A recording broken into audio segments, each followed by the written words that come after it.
സ്വപ്നങ്ങളെല്ലാം പാതി വഴിയിൽ ഉപേക്ഷിച്ചാണ് രഞ്ജിത മരണത്തിലേക്ക് പോയത്. ഇന്ന് രാവിലെയോടെയാണ് രഞ്ജിതയുടെ മൃതദേഹം പുല്ലാട്ടെ രഞ്ജിത പഠിച്ച ഹൈസ്കൂൾ മുറ്റത്തേക്ക് എത്തിച്ചത്.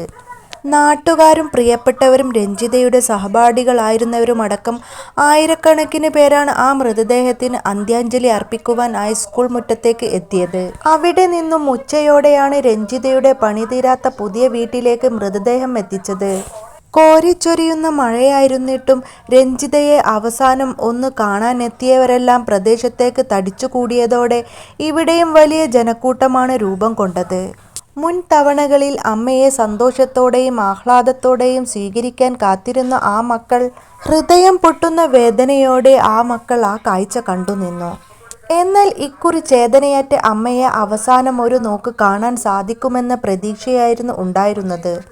എന്നാൽ യാഥാർത്ഥ്യം എന്താണെന്ന് ശരിക്കും മനസ്സിലാക്കാൻ അറിവില്ലാത്ത ആ കുഞ്ഞുമക്കൾ അമ്മയെ, ഞങ്ങളുടെ അമ്മയെ ഒന്ന് കാണിക്കുവോ എന്ന് ചോദിച്ച് അലമുറയിട്ട് കരഞ്ഞപ്പോൾ ആശ്വസിപ്പിക്കുവാനാകാതെ വിങ്ങിപ്പൊട്ടുകയായിരുന്നു പ്രിയപ്പെട്ടവരെല്ലാം.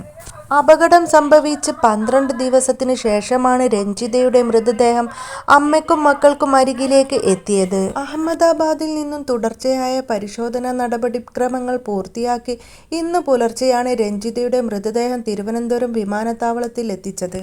നാട്ടിൽ നിന്നും ബന്ധുക്കളടക്കം നിരവധി പേർ മൃതദേഹം ഏറ്റുവാങ്ങുവാനും അന്തിമോപചാരം അർപ്പിക്കുവാനുമായി എത്തിയിരുന്നു. തുടർച്ചയായി നിരവധി DNA പരിശോധനകൾ നടത്തിയിട്ടും രഞ്ജിതയുടെ മൃതദേഹം തിരിച്ചറിയുവാൻ സാധിച്ചിരുന്നില്ല. വിദേശത്തായിരുന്ന സഹോദരനായിരുന്നു ആദ്യ പരിശോധനയ്ക്കായി എത്തിയത്. എന്നാൽ അത് വിജയിക്കാത്ത പക്ഷം അമ്മയുടെ രക്തസാമ്പിൾ കൂടി ശേഖരിച്ച് അഹമ്മദാബാദിൽ എത്തിച്ചാണ് രഞ്ജിതയുടെ മൃതദേഹം തിരിച്ചറിഞ്ഞത്. തുടർന്ന് വിങ്ങലോടെയാണ് രഞ്ജിതയുടെ അനുജൻ രതീഷും അടുത്ത ബന്ധുവായ ഉണ്ണികൃഷ്ണനും രഞ്ജിതയുടെ മൃതദേഹം ഏറ്റുവാങ്ങിയത്. ഇന്ന് രാവിലെ 10 മണിയോടെയാണ് രഞ്ജിത പഠിച്ച സ്കൂളായ പുല്ലാട് ശ്രീ വിവേകാനന്ദ ഹൈസ്കൂളിൽ പൊതുദർശനത്തിനായി മൃതദേഹം എത്തിച്ചത്. തുടർന്ന് ഉച്ചയ്ക്ക് 2 മണിയോടെയാണ് മൃതദേഹം വീട്ടിലെത്തിച്ചത്. തുടർന്ന് നിരവധി പേർ രഞ്ജിതയെ അവസാനമായി ഒരു നോക്ക് കാണുവാനായി എത്തിയതിനാൽ തന്നെ അല്പം വൈകിയാണ് വീട്ടിലേക്ക് മൃതദേഹം എത്തിച്ചത്.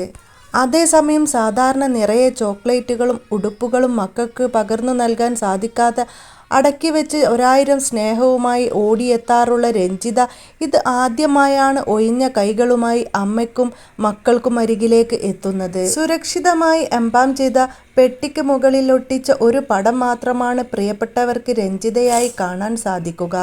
അഹമ്മദാബാദ് വിമാന ദുരന്തത്തിൽ മരിച്ച മലയാളി നേഴ്സ് രഞ്ജിതയുടെ മൃതദേഹം ഇന്നലെയാണ് തിരിച്ചറിഞ്ഞത്.